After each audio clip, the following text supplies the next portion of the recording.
história está aqui hoje na cidade de Foz do Iguaçu, no Paraná, aqui no Brasil. E hoje nós vamos ver uma das 7 maravilhas da natureza.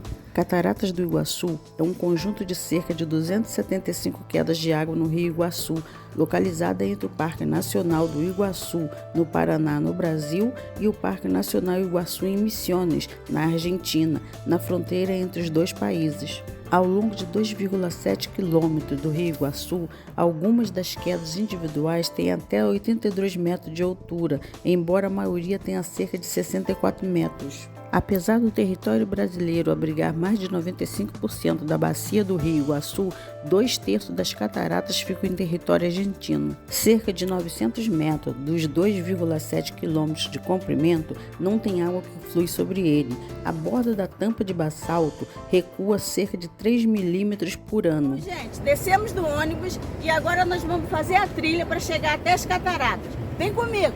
A água do Baixo Iguaçu se acumula em um cânion que deságua no Rio Paraná a uma curta distância da usina hidrelétrica de Caipu. E a partir desse ponto, vocês já podem ver as cataratas do Iguaçu. Realmente é uma beleza incrível. Você vai conhecer um pouquinho mais de perto. A junção entre a água marca a fronteira entre Brasil, Argentina e Paraguai. Existem pontos nas cidades de Foz do Iguaçu, no Brasil, Puerto Iguaçu, na Argentina, e Cidade del Este, no Paraguai, que tem acesso ao Rio Iguaçu, onde as fronteiras dos 3 países podem ser vistas, uma popular atração turística para os visitantes das 3 cidades. O nome Iguaçu vem da língua indígena Tupi-Guarani, onde a letra Y significa água e Iguaçu significa grande. O significado da palavra Iguaçu é água grande, referindo-se às cataratas do Iguaçu, uma das maiores e mais impressionantes quedas d'água do mundo. A área total de ambos os parques nacionais corresponde a 250 mil hectares de floresta subtropical. O Parque Nacional Argentino foi criado em 1934, enquanto o Parque Brasileiro foi criado em 1939. Ambas as áreas de proteção têm o propósito de administrar e preservar o manancial de água que representa as cataratas e o conjunto do meio ambiente ao seu redor. Esse lado de cá já é as cataratas da Argentina. O Rio Iguaçu, ele passa aqui no meio, mas nós podemos aproveitar a beleza das cataratas aqui do lado do Brasil. Os parques, tanto brasileiro como argentino, passaram a ser considerados patrimônio natural da humanidade em 1984 e 1986, reconhecido pela Unesco. As cataratas do Iguaçu foram descobertas pelo explorador espanhol Álvar Nunes Cabeça de Vaca em 31 de janeiro de 1542. A descoberta ocorreu enquanto ele viajava pela região e uma das quedas no lado argentino recebeu seu nome. As quedas foram redescobertas pelo explorador italiano Carlo Bossetti no final do século XIX e ele também foi homenageado com o nome em uma das quedas na Argentina. Até então, antes da chegada dos exploradores, os índios Caingangue e Tupi-Guarani habitavam nessa região. Foi no meio desta aventura que se deparou com as quedas que mais tarde foram chamadas de Cataratas do Iguaçu. Desde então, esse destino não parou mais de ser visitado. O Parque Nacional do Iguaçu, que abriga a Garganta do Diabo, é certamente um dos pontos turísticos mais bem estruturados do Brasil, com uma infinidade de atrativos impressionantes. Atualmente, é o segundo local mais visitado por estrangeiros no Brasil. Em época de chuva, as cataratas do Iguaçu chegam a ser a 3ª maior do mundo em volume de água. E aqui está as cataratas do Iguaçu do lado do Brasil. Olha que coisa maravilhosa! O clima das cataratas do Iguaçu é subtropical úmido. Outubro é o mês de maior precipitação e julho o de menor. A amplitude térmica é elevada devido à baixa altitude e à menor influência da maritimidade, pois as cataratas estão localizadas em um ponto muito distante do Oceano Atlântico. Por isso, os verões costumam ser muito quentes, com sensação térmica elevada, e no inverno as temperaturas são mais amenas. Essa é a passarela da Garganta do Diabo no Parque Brasileiro, de onde se tem uma vista panorâmica incrível das cataratas. É realmente espetacular e impressionante. É uma experiência única poder ver as quedas d'água em toda a sua grandiosidade. A combinação da força da água, beleza da natureza e a paisagem exuberante cria um cenário de tirar o fôlego. É um destino turístico inigualável e um dos mais belos do mundo. Em 1983, a maior cheia registrada na história das cataratas destruiu a antiga passarela de madeira da Garganta do Diabo, que foi completamente arrastada pela força da água. A Garganta do Diabo tem água derramando-se nela a partir de 3 lados. Da mesma forma, visto que Iguaçu é dividido em várias pequenas quedas, pode-se ver estas uma porção de cada vez. O que é a Garganta do Diabo? Apesar de seu nome ser um tanto quanto assustador, a Garganta do Diabo é uma das mais impressionantes quedas d'água das cataratas do Iguaçu, o maior salto do conjunto de quedas. A Garganta do Diabo deságua em formato de U e, além disso, tem mais de 80 metros de altura e 150 metros de largura, ficando exatamente na divisa entre o Brasil e a Argentina. O volume de água e a velocidade da queda promove certamente um dos mais belos espetáculos da natureza, encantando todos os turistas. A Garganta do Diabo é a queda com o maior fluxo das cataratas do Iguaçu, que tem cerca de 275 quedas de água com uma altura superior a 70 metros ao longo de 2,7 quilômetros do rio Iguaçu. A história da Garganta do Diabo está ligada a uma lenda indígena e à imponência da queda. Também se deve à força estrondosa e assustadora da água, que faz o chão tremer e gera uma névoa.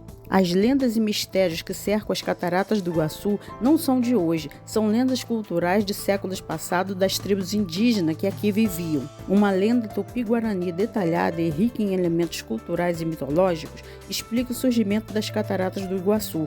Há muitos anos o rio Iguaçu corria livre, sem corredeiras e nem cataratas. Em suas margens habitavam índios caingangues que acreditavam que o grande pajé Mimboi era um deus serpente, filho de Tupã.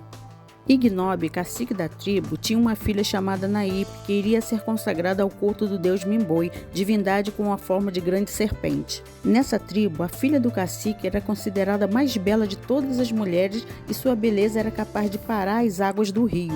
Naípe foi oferecida ao deus Mimboi. Por esse motivo, a menina dedicou sua vida aos cultos a essa divindade. Durante uma celebração da tribo, um jovem guerreiro chamado Tarobá conheceu Naípe e se apaixonou pela filha do cacique. Tarobá, jovem guerreiro da tribo, se namora de Naípe e no dia da consagração da jovem, eles fogem em uma canoa para o rio que os chamou. Tarobá, Naípe, vem comigo. Os dois cegos de amor desceram o rio em uma canoa. Ao perceber, Mimboi ficou furioso com os fugitivos. Na forma de uma grande serpente, penetrou na terra e retorceu-se. Provocou desmoramentos que foram caindo sobre o rio, formando os abismos das cataratas. Uma enorme fenda no rio que surgiu das profundezas da terra que teria dado origem às quedas d'água. Tarobá e Naípe, cercados pelas águas, caíram de grande altura. Mimboi condenou os amantes a uma queda eterna neste abismo por toda a eternidade. De acordo com a lenda, Naípe teria sido transformada na rocha central das cataratas, constantemente açoitada pela força d'água, e Tarobá, numa palmeira que está na ponta do abismo, bem na garganta do rio ou garganta do diabo. Vigiados por Mimboi, o deus serpente, permanecem ali, Tarobá condenada a contemplar eternamente sua amada sem poder tocá-la. A Garganta do Diabo leva esse nome, pois seria o local exato onde deus Mimboi, movido pela vingança, abriu a cratera que permanece ali até hoje em posse de suas presas. A lenda é uma explicação mais poética para o nome. No entanto, a força estrondosa e a imponência das quedas d'água também contribuíram para o nome. A garganta representa o abismo profundo, enquanto o termo diabo reflete a força selvagem e assustadora da natureza, que produz um som ensurdecedor e uma névoa intensa. Alberto Santos Dumont, o pai da aviação, pioneiro na arte de voar, o brasileiro também é um dos padrinhos do Parque Nacional do Iguaçu. Qual a relação de Santos Dumont com as cataratas do Iguaçu? Na história moderna, Alberto Santos Dumont teve um papel fundamental. Há mais de 100 anos, as cataratas do Iguaçu receberam a visita deste que é um dos mais ilustres visitantes, Alberto Santos Dumont.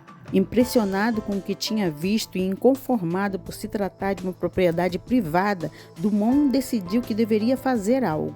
Posso dizer-lhe que esta maravilha não pode continuar a pertencer a um particular.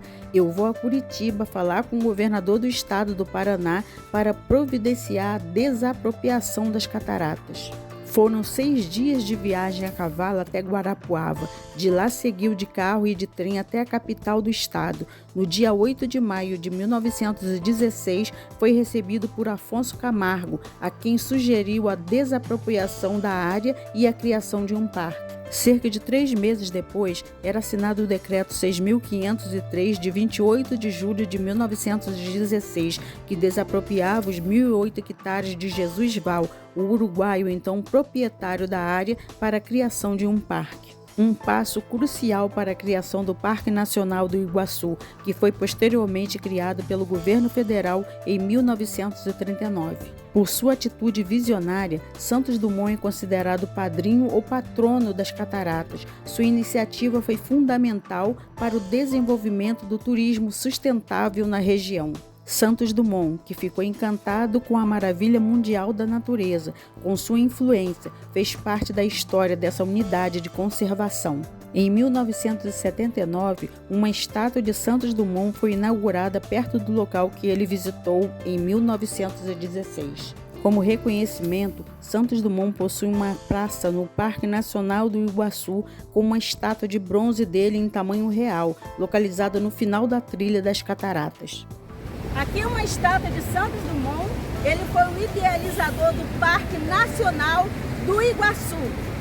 Anualmente, o Parque Nacional do Iguaçu realiza a Cavalgada de Santos Dumont, que percorre os trechos por onde o famoso aviador brasileiro passou em 1916. Essa é uma forma de homenagear o papel importante que Santos Dumont teve na criação do parque, após ter se impressionado com a beleza das cataratas do Iguaçu e ter influenciado a desapropriação da área para a criação de um parque nacional.